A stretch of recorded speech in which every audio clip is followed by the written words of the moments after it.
أعوذ بالله من الشيطان الرجيم. بسم الله الرحمن الرحيم.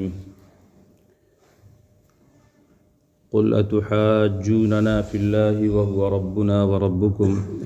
ولنا أعمالنا ولكم أعمالكم ونحن له مخلصون.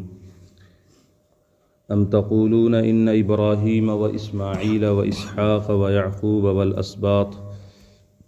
كانوا هودا أو نصارى قل أأنتم أعلم أم الله ومن أظلم ممن كتم شهادة عنده من الله وما الله بغافل عما تعملون. تلك أمة قد خلت لها ما كسبت ولكم ما كسبتم ولا تسألون عما كانوا يعملون. آپ کہیے کیا تم ہم سے بحث و مباحثہ کرتے ہو اللہ تعالیٰ کے بارے میں، جبکہ وہ ہمارا بھی رب ہے اور تمہارا بھی، اور ہمارے لیے ہمارے اعمال ہیں اور تمہارے لیے تمہارے اعمال ہیں، اور ہم اسی کے لیے اپنے عمل کو خالص کرنے والے ہیں. یہ تذکرہ آیا تھا. یہود کہا کرتے تھے مسلمانوں سے کہ تم یہودی ہو جاؤ، اور نصارہ کہا کرتے تھے کہ نصرانی ہو جاؤ تو تم ہدایت پا جاؤ گے اور راہ یاب ہو جاؤ گے. اللہ تعالیٰ نے اس کی تردید کی اور کہا کہ بلکہ تم یہ کہو کہ ہم تو مذہب ابراہیمی کی پیروی کرتے ہیں، مذہب ابراہیمی کی، اور تم یہ کہو کہ ہم تو اللہ پر ایمان لے آئے اور اس کتاب پر جو ہم پر نازل کی گئی، اور اسی طرح ان تمام صحیفوں پر ایمان لے آئے ہیں جو پچھلے انبیاء پر نازل کیے گئے، اور اسی طرح ان تمام کتابوں پر جو پچھلے انبیاء پر نازل کیے گئے. وما انزل الی ابراہیم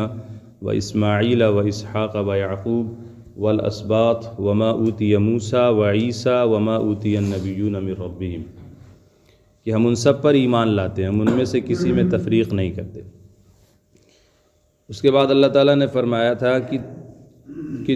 تم اگر وہ ایمان لے آویں اس طرح جس طرح تم ایمان لے آئے، یعنی تمہارا ایمان اللہ پر ہے اور پھر آخری نبی پر ہے، آخری کتاب پر ہے، اسی طرح اگر وہ بھی ایمان لے آئیں تو وہ ہدایت پائیں گے. اگر وہ ایمان نہ لائیں تو پھر وہ بے راہ ہیں، وہ گمراہ ہیں، بھٹکے ہوئے ہیں. اس لیے کہ اب آخری نبی آ گئے اور آخری رسول آ گئے. آخری نبی اور رسول آنے کے بعد اب پچھلے انبیاء اور پچھلے رسول کے جو طریقے تھے اور جو کچھ تھے وہ سب منسوخ ہو چکے ہیں، وہ سب منسوخ ہو چکے ہیں. اب ہر ایک کو آخری نبی کے دین کے مطابق چلنا پڑے گا. لہذا اگر وہ تمہاری طرح یعنی مسلمانوں کی طرح ایمان لائیں تو وہ ہدایت پائیں گے، ورنہ ہدایت نہیں پا سکتے. اس کے بعد نصارہ کے ایک عقیدے کی تردید کی گئی تھی، صبغۃ اللہ ومن احسن من اللہ صبغۃ ونحن له عابدون میں، جس کو ہم نے بتایا تھا کہ بپتسمہ جس کو کہتے ہیں، ایک خاص قسم کا پانی جس میں وہ غسل دیا کرتے تھے اپنے بچوں کو. اللہ تعالیٰ فرما رہے ہیں آپ کہیے کیا تم ہم سے اللہ کے بارے میں بحث و مباحثہ کرتے ہو کہ اللہ تعالیٰ نے ہم کو آخری نبی کیوں بنایا اور آخری کتاب جو ہے ہم کو کیوں دی. آخری کتاب یعنی اللہ کے بارے میں تم ہم سے بحث و مباحثہ کر رہے ہو، حالانکہ اللہ ہمارا بھی رب ہے اور تمہارا بھی رب ہے. اس نے تم کو بھی پیدا کیا ہے اور اس نے ہم کو بھی پیدا کیا ہے، اور وہ جو چاہتا ہے وہ کرتا ہے. لہٰذا بحث کرنے کی کوئی ضرورت نہیں ہے. اور ہمارے لیے ہمارے اعمال ہیں اور تمہارے لیے تمہارے اعمال، یعنی ہم جو عمل کریں گے اچھا یا برا اس کا نفع یا نقصان ہمیں ہوگا، اور تم جو کرو گے اس کا نفع نقصان تم کو ہوگا. اور ہم تو اسی کے لیے اپنے عمل کو خالص کرنے والے ہیں، یعنی ہم اخلاص کے ساتھ عمل کرنے والے ہیں اللہ کو راضی کرنے کے لیے. کیا تم یہ کہتے ہو کہ ابراہیم، اسماعیل، اسحاق، یعقوب اور ان کی اولادیں یہ سب یہودی تھے یا نصرانی تھے؟ آپ کہیے کیا تم زیادہ جانتے ہو یا اللہ؟ یعنی اس بات کی تردید کی جا رہی ہے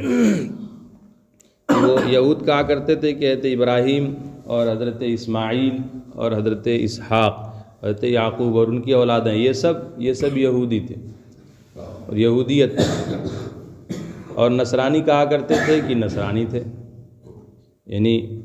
اپنے مذہب کی طرف ان کو کھینچ کر لاتے تھے کہ ہاں حضرت ابراہیم، حضرت اسماعیل، حضرت اسحاق اور اسی طرح حضرت یعقوب یہ سب یہودی تھے، حالانکہ ان کا کہنا یہ غلط تھا، اس لیے کہ یہودیت تو بعد میں شروع ہوئی، حضرت ابراہیم، حضرت اسماعیل، حضرت اسحاق یہ پہلے تھے، اور یہودیت کا سلسلہ جو شروع ہوا وہ حضرت یعقوب علیہ السلام کے بعد ہوا ہے، سمجھ گئے؟ جیسا کہ میں نے پہلے بھی بتایا تھا کہ اللہ تعالیٰ نے دوسری آیت میں اس کی تردید کی ہے، ما کان ابراہیم یہودیا ولا نصرانیا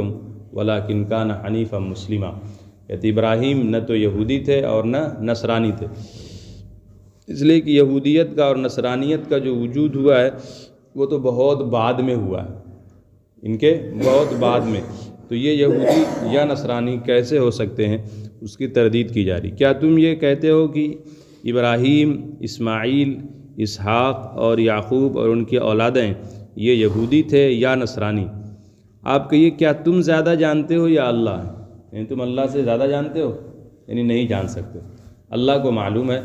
کہ ہاں یہ یہودی تھے یا نصرانی۔ ظاہر ہے یہودیت کا وجود یا نصرانیت کا وجود بہت بعد میں ہوا ہے اور یہ لوگ بہت پہلے تھے، ظاہر ہے کوئی سوال ہی نہیں پیدا ہوتا کہ یہ یہودی رہے ہوں یا نصرانی، لہذا یہود کا یہ کہنا کہ یہودی تھے غلط ہے، اور اسی طرح نصارہ کا یہ کہنا کہ نصرانی تھے یہ بھی غلط ہے۔ وَمَنْ أَظْلَمُ مِمَّنْ كَتَمَ شَهَادَةً عِنْدَهُ مِنَ اللَّهِ، اور اس سے بڑا ظالم کون ہوگا جو اللہ کی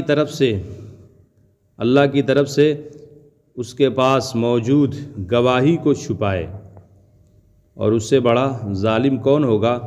جو اس گواہی کو چھپائے جو اس کے پاس موجود ہے اللہ کی طرف سے،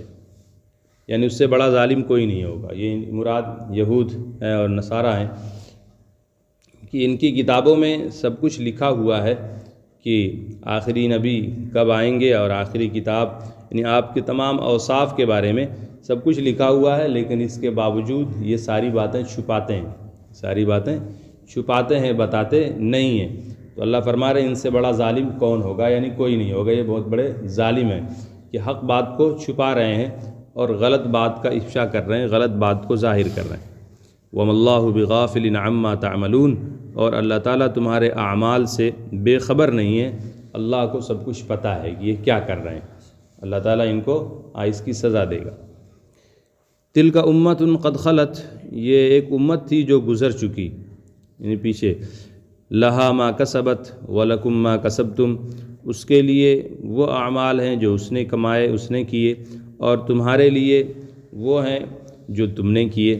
یعنی انہوں نے جیسا کیا ہے ان کو ویسا بدلہ ملے گا، اور تم نے جو کیا ہے یا کر رہے ہو اس کا تمہیں بدلہ ملے گا۔ وَلَا تُسْأَلُونَ عَمَّا كَانُوا يَعْمَلُونَ، اور تم سے ان کے اعمال کے بارے میں نہیں پوچھا جائے گا، یعنی انہوں نے جو برے اعمال کیے ہیں ان کے بارے میں تم سے نہیں پوچھا جائے گا کہ انہوں نے ایسا کیوں کیا، بلکہ ان سے ان کے اعمال کے بارے میں پوچھا جائے گا، اور تم سے تمہارے اعمال کے بارے میں پوچھا جائے گا، اس لیے تمہیں زیادہ فکر مند ہونے کی ضرورت نہیں ہے۔ بس۔